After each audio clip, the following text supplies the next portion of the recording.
Good morning students. Last जो हमने topic किया था वो आई थिंक आपको समझ में आ गया है। तो वो हमने क्या किया था, उससे पहले तो हमने किया था जो है डाल्टन एटॉमिक थ्योरी, और उसके बाद हमने क्या थी मॉडर्न एटॉमिक थ्योरी, या फिर हम उसको क्या बोलते थे modified atomic Dalton atomic theory.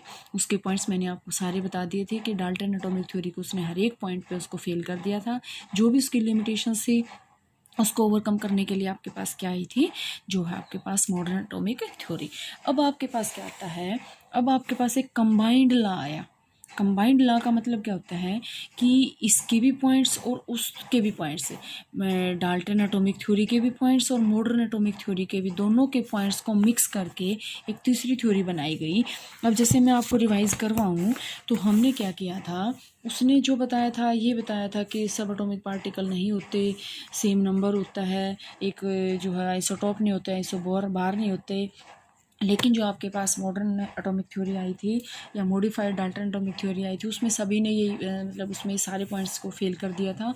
उसमें यही बताया गया था कि एटम के सब एटॉमिक पार्टिकल्स भी होते हैं, आइसोटॉप्स भी होते हैं, आइसोबार भी होते हैं, और आपके पास जो है वोल नंबर या फिर जो भी इसका रेशो है वो भी जो है डिफरेंट होता है। तो यहाँ पे आपके पास क्या आएगा, तो जो आपके पास इसको ओवरकम करने के लिए आपके पास कौन सी हाइपोथेसिस आई, एवोगैड्रो हाइपोथेसिस ला या फिर प्रिंसिपल। एवोगैड्रो की ला आया।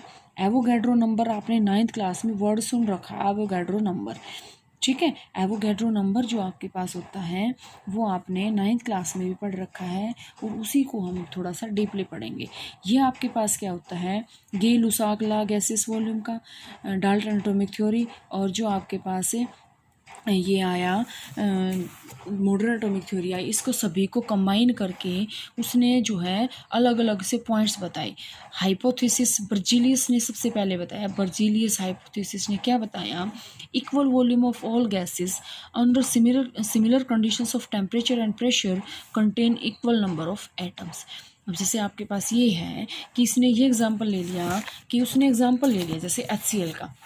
उसने कैसे लिया, उसने ये बता दिया कि भाई आपके पास क्या है, आपके पास है हाइड्रोजन और आपके पास है क्लोरीन, और ये क्या बना रहा है, HCl बना रहा है, ठीक है, हाइड्रोजन क्लोराइड गैस बना रहा है।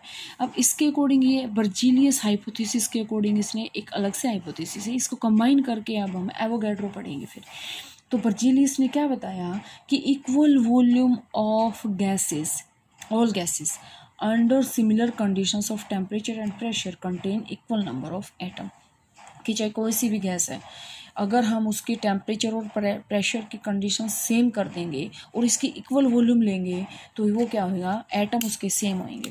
और जैसे हम इसके अंदर एटम देखें 1 है, इसके अंदर देखें नंबर ऑफ एटम कितना है, 1 है, ठीक है। और इसके अंदर क्या है, इसके अंदर क्या है आपके पास है, यहाँ भी 1 ही है, ठीक है, वो तो बैलेंसिंग है इसकी, ये आपकी बैलेंसिंग है, सॉरी यहाँ पे 2 है, ठीक है।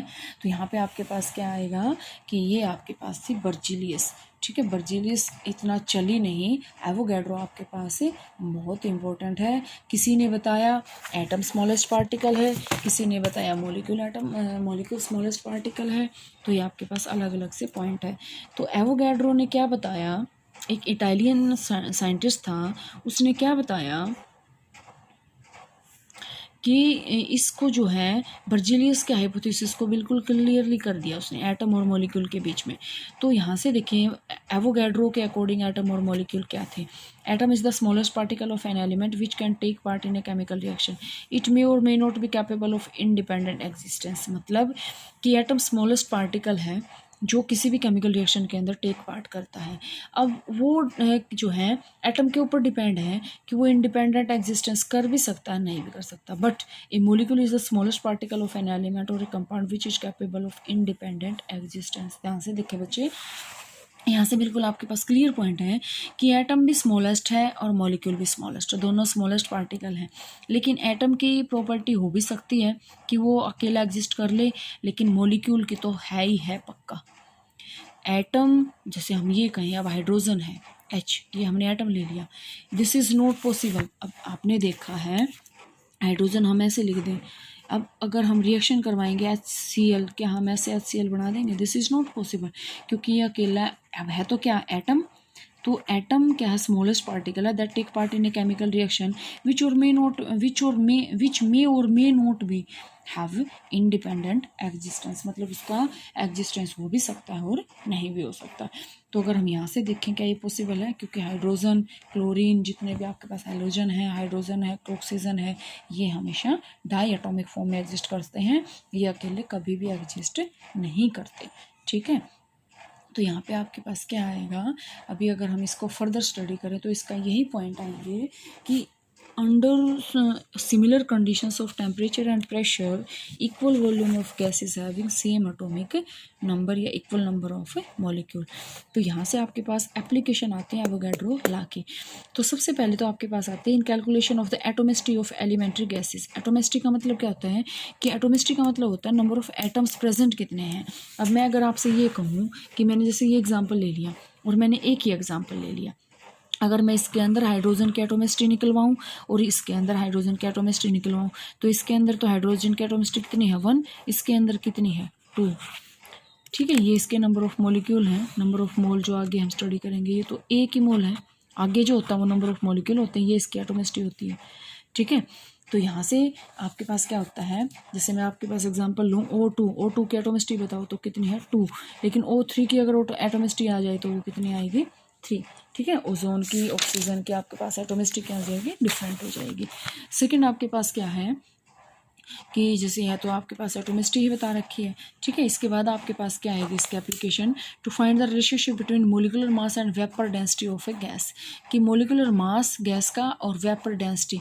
तो वेपर डेंसिटी ऑफ गैस क्या होता है, density of the gas over density of hydrogen.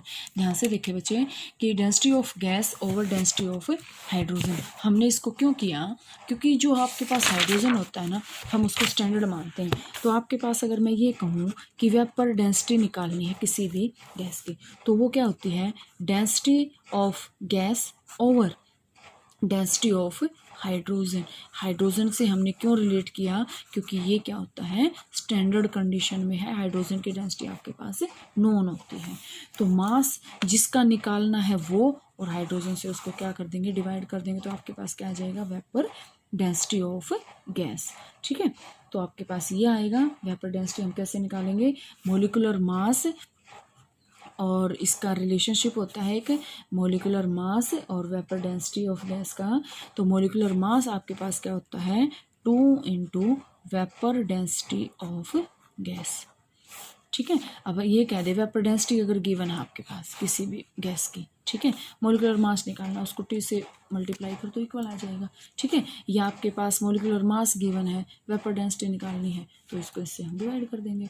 ठीक है, तो यहाँ से आपके पास क्या आ जाएगा, वेपर डेंसिटी क्या आ जाएगा, मोलिकुलर मास बाय 2, वो उसकी क्या हो जाएगी, वेपर डेंसिटी। इसके बाद हम क्या करते हैं, अभी हमने किया है कि molecular mass is equal to 2 into vapour density of gas, ये अभी हमने फाइंड आउट किया है। तो थर्ड जो इसकी एप्लीकेशन है वो ये है, to find the relationship between mass and volume of gas. तो मास एंड वॉल्यूम के बीच में क्या डिफरेंस आएगा, यही सेम आपके पास है जो इसका फॉर्मूला रहेगा। ठीक है, तो आप यहाँ तक का बच्चे बहुत अच्छे से करें। अब आपका जो नेक्स्ट टॉपिक आएगा वो बहुत अच्छा शुरू होने वाला है, बहुत ही आप बिल्कुल मोल कंसेप्ट का है, बिल्कुल आपका हायर लेवल तक आपको काम आएगा। तो यहाँ तक आपको relationship between mass and volume of gas, 2 into vapour density. 2 into vapour density आपके पास क्या था, ये था। वेपर डेंसिटी हमने कैसे निकाली थी, मास ऑफ सर्टेन वॉल्यूम जिसकी निकालनी है और किसकी, हाइड्रोजन की ले ली। अब यहाँ से आपके पास गिवन है हाइड्रोजन की, ये आपके पास फिक्स होती है तो हम इसको ये निकाल लेंगे।